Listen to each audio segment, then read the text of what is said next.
Satellite mapping was carried out, we found that the vast majority of the settlements were actually along the bed of the dried up Saraswati River. So it was much more of a Saraswati civilization. There are those who, in order to continue to propagate that theory of the Aryan migration, they said, well, probably the Vedas also came with them. So it has come to us from outside of India. During the time of the Mahabharata, Krishna's brother Balram does not fight the battle, and he goes out on a teerth yatra. And he is not traveling along a river, he is traveling along a series of lakes, smaller lakes, which means that the river had already started drying up. Now there are these excavations which have happened in Sinoli. Digs. Yeah, absolutely. Right, where he talked about the Aryan Invasion Theory at Who? that time. Yeah, In his books, yeah, he talked about how it was essentially discarded. That a greater civilization existed in the Saraswati Delta, the Saraswati region. In your books, you talked about it. And now, today in Sinoli, the digs have happened. In the podcast, we had an ASI over there, and they found chariots with an L beam and everything that say that these chariots were used by warriors indigenous to this land, to Bharat at that time. Exactly. So, in other words, you see, I think the advantage for me as a fiction writer is that I can tread into areas where scholars are scared to tread, where You have nothing to lose. scholarship will eventually follow. That's the way at least I see it, that probably we can go one step ahead and say, hey, listen, this is a hypothesis. So, for example, when I was writing the Krishna Key, I came across this very interesting scholar by the name of Professor Narhari Achar from the University of Memphis. And I was trying to pin down the Mahabharata event in terms of where does this Use astronomy. event actually happen. Yes, constellations were used. And he created this entire software in order to recreate the night skies over Kurukshetra and look at what were the constellations that would have been observable by the naked eye over 20,000 odd years. And in the epic, we of course have Rishi Vyas going and meeting Dhritarashtra and saying that, listen, don't fight this war because तुम्हारा जितना भी वंशज है उसकी पूरी जिसे कहते हैं नाश हो जाएगा.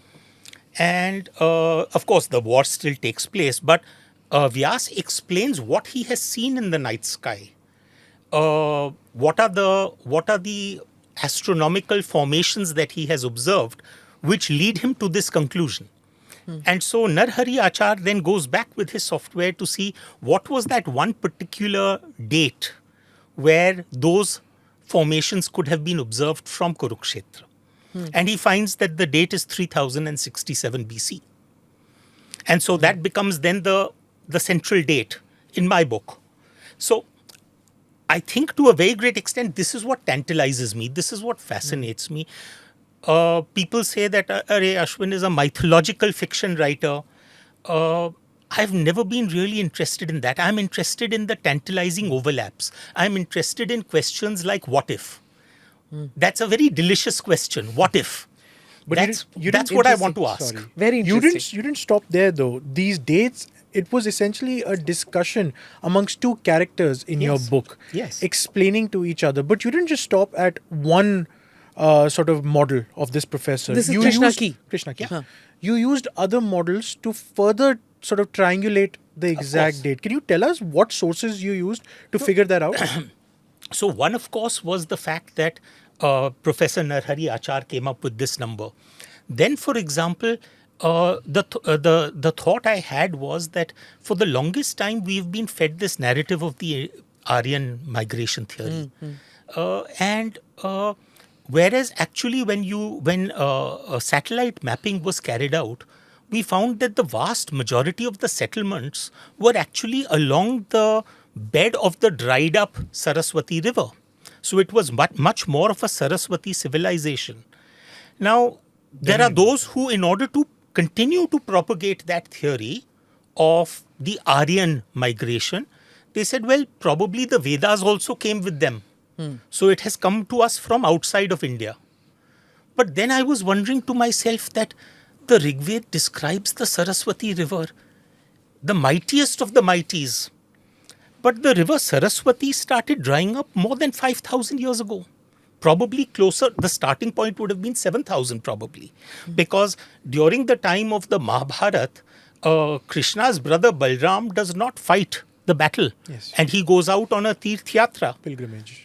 And he is not traveling along a river, he is traveling along a series of lakes, smaller lakes, which means that the river had dried already up. started drying up. And so then it comes to my mind that, okay, if we have to put a date on the drying up of the Saraswati River, then what would that have been?